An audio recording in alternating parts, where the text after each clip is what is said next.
রাজবাড়ীর দৌলদিয়া ঘাটে বাস ডুবির ঘটনায় এখনও নিখোঁজ রয়েছেন অনেকে।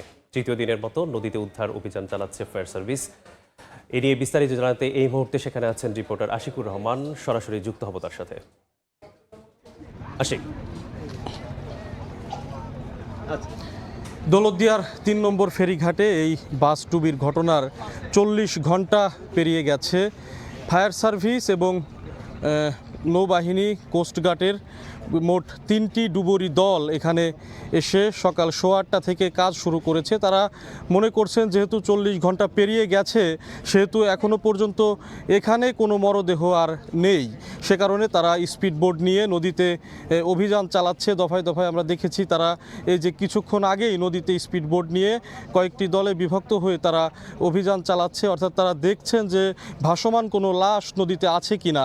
তারা নদীতে গিয়ে মাইকিং করছেন, অর্থাৎ নদীতে যারা জীবিকা নির্বাহ করে জেলেরা আছেন বা অন্যান্য যারা নদী কেন্দ্রিক আছেন বা নদীর তীরবর্তী আছেন তাদেরকে মাইকিং করে জানানোর চেষ্টা করা হচ্ছে যে যদি কোনো ভাসমান মরদেহ দেখতে পাওয়া যায় তাৎক্ষণিক যেন তাদেরকে খবর দেওয়া হয় এবং তারা যাতে তাৎক্ষণিক গিয়ে উদ্ধার করে নিয়ে আসতে পারেন।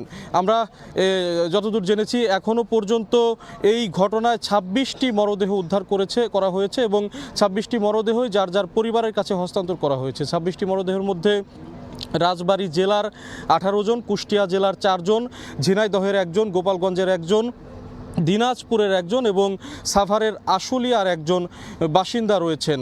তো এখন পর্যন্ত এই যে উদ্ধার কার্যক্রম এখানে চলছে এটি ঠিক কত সময় ধরে চলবে তা এখনও পর্যন্ত নিশ্চিত করে বলা যাচ্ছে না। তবে এখানে যে নিখোঁজের সংখ্যা, এই সংখ্যাটিও কিন্তু পরিসংখ্যাটি কিন্তু এখনও আমরা নিশ্চিত নই, কারণ আমরা এখানে সকাল থেকেই আছি। কোনো স্বজন যে এখানে এসে আহাজারি করবে বা তার দাবি করবে যে তার স্বজন নিখোঁজ আছে এমন কাউকে আমরা দেখতে পাইনি।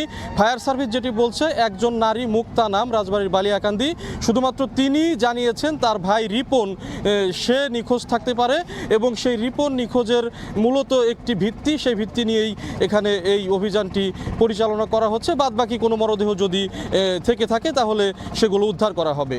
তো এই ছিল আমার কাছে এই উদ্ধার অভিযানের সবশেষ খবর। যুক্ত ছিলাম দৌলতদিয়া ফেরিঘাট থেকে।